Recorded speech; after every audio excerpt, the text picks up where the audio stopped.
Thank you so much. Thank you so much for having me. The theme of the conference really resonated with me because what we've been doing as women all along, we've been emerging, we've been evolving.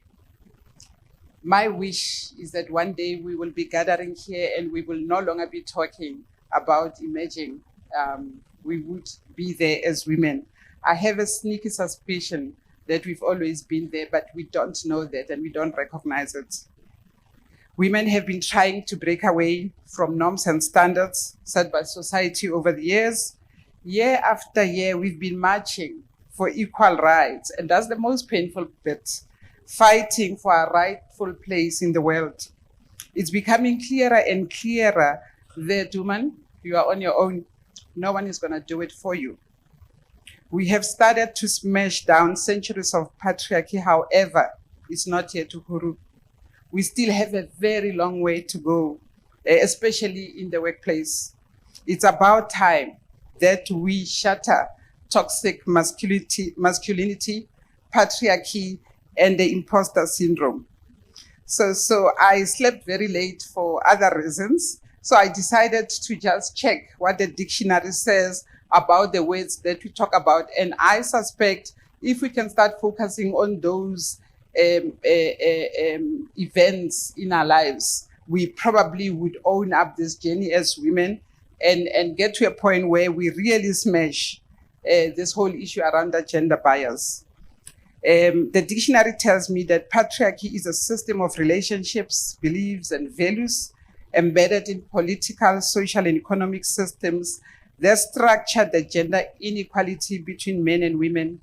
Attributes seen as feminine or pertaining to women are undervalued, while attributes regarded as masculine or pertaining to men are privileged. Then I checked what toxic masculinity meant. It involves cultural pressures for men to behave in a certain way, and it's likely this affects all boys and men in some fashion. Toxic masculinity refers to the notion that some people's idea of manliness perpetuates domination, homophobia, and aggression. And then I checked my favorite one, which research tells me 7 out of 10 women get to that point one way or the other. And I'm happy you raised that earlier, the imposter syndrome, also known as the imposter phenomenon or impostorism,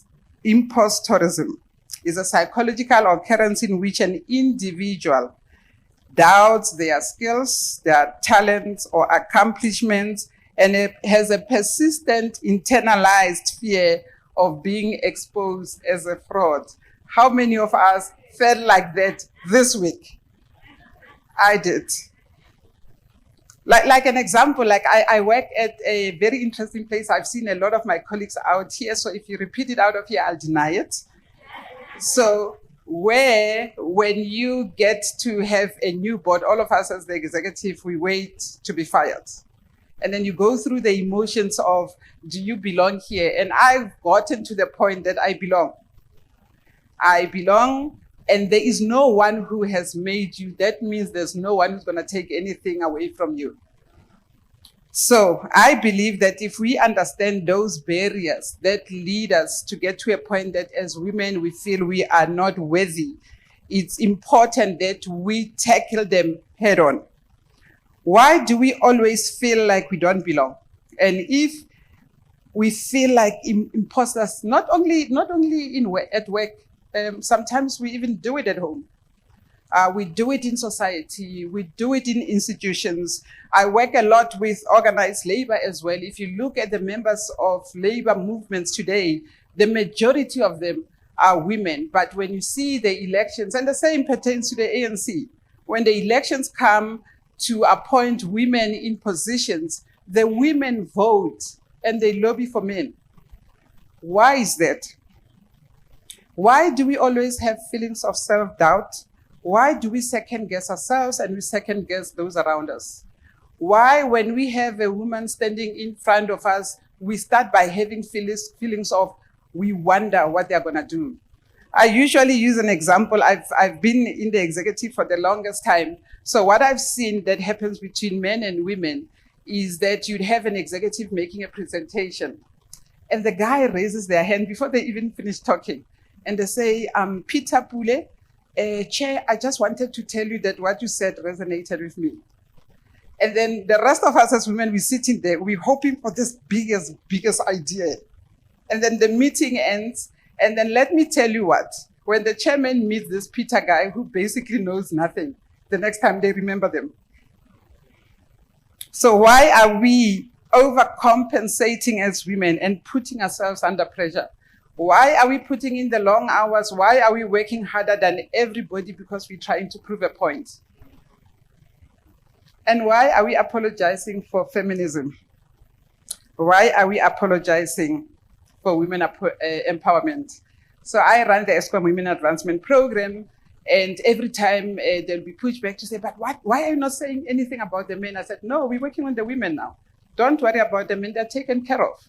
We should not apologize for. I'm a mother of sons, but I also understand that our job is to work on us first, like they do on the aircraft, to say, you have to take care of yourself before you worry about the others. And I think that's our purpose as women.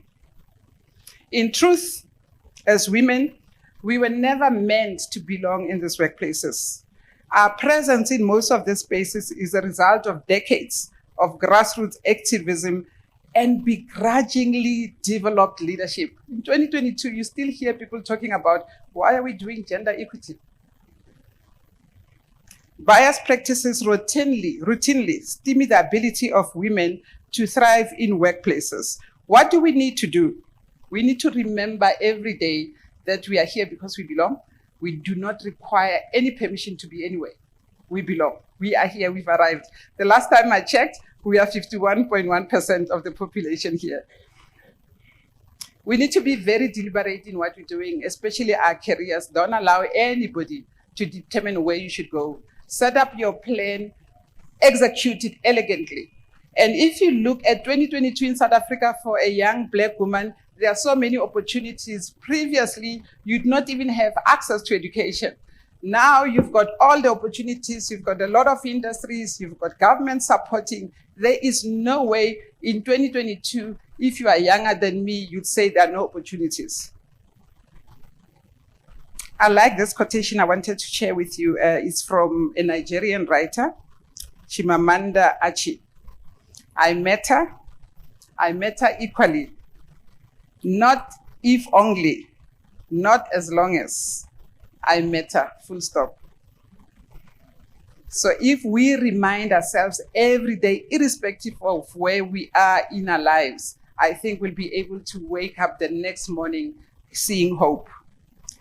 The original imposter syndrome study, believe it or not, in the 1970s, revolved around high-achieving women who had trouble attributing their own successes to themselves.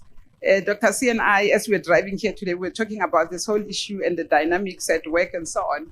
And then I was saying to her, part of what I was looking at, the issue around the imposter syndrome, is that we get to feel like we don't belong. And then you see a lot of women leaving work in corporate prematurely, getting into entrepreneurship, not being ready. Why should you do that to yourself? Why should you do that to yourself? Sometimes we also put a lot of pressure on ourselves to excel. And then my favorite is when you start seeing great women who are doing great in their lives, crediting men, particularly white men, for having given them an opportunity. Because these men never stop claiming it. And somehow you find all of this to say, like, for example, when I look at a mentor, my first bias is to look at a female. So you find a lot of women, and I think that is part of this imposter stuff. Somehow we believe to be meaningful enough, there has to be a man around our career who would have advanced us. I can tell you, if you are not ready-made, they would not have been able to advance you. You are great. So my favor I'm going to ask from you is that when you feel like that, like we did, research says 7 out of 10 does it. I know I felt it this week. When you feel like that, smash the temptation to give praise to where it's not due, because you are giving away your power. Do not overcompensate. You are enough. You are not broken. You don't need fixing. You have been misdiagnosed by being aggressive, irrational, emotional, temperamental. Be kind to yourself. If you need guidance, find a mentor. If you feel overwhelmed, get help to talk to someone. You are not a superhero. I usually share with women, having been a working mother all my years of a 28-year-old and a 23-year-old, they're still babies to me. I realize that as women, we carry a lot of guilt, especially if you are working. And over the years, I've learned that you can't be a good mother if you continue to have a guilt. So what you can do for your kids, the best you can do, they need to appreciate it. So don't go there, because if you do that, you're gonna end up popping pills because you feel like you are not enough. You are not anyone's photocopy. So stop comparing yourself to others. And it's okay to show your emotions, but what's important, make sure that you own your emotions. Fight the temptation to attribute your success to luck. You are here because you deserve to be here. Especially when you've earned it and you've worked hard and you've got a great work ethic, don't doubt yourself. Do not be modest about what you believe you are worth. Don't be ashamed to go and ask for a raise or a promotion. The men do it very well.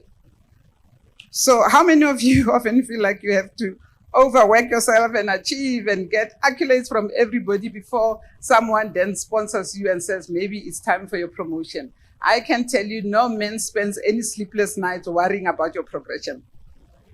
You are on your own. Quite simply, it's important to understand that we should not apologize for being female. We should not apologize for being women, because feminism is about all genders having equal rights and opportunities. It's about respecting diverse women experiences, identities, without labeling them, without diagnosing them. So why do we find that even women will say, no, I'm not a feminist, quickly. No, I'm not a feminist. So that's the challenge I'm posing as well. Don't feel guilty about that. Own it. It's about time that we shatter toxic masculinity, understanding that the goal for feminism is to make sure that we create an environment where everybody would strive. To conclude, imagine if women took charge of their destiny. And I've already said that no one spends any sleepless nights worrying about you. So when you leave here, you know that your destiny is your responsibility. You have to be in the driver's seat. You have to decide whether you are indicating to left or right. And remember to be very deliberate about your career. Have a plan and then execute it elegantly. Imagine if all women knew their worth and knew that they were enough, because they would not credit others, particularly their oppressors, or lack for their accomplishments. They would not apologize for being in the spaces where they are at, be it at church, be it at work, be it in institutions. They will not apologize because they know their purpose is to be there at that point in time. Imagine a gender-friendly world, a world free of bias, stereotypes, and discrimination. A world that is diverse, equitable, and inclusive. A world where differences are valued and celebrated. Individually, we are all responsible to make that happen. I thank you.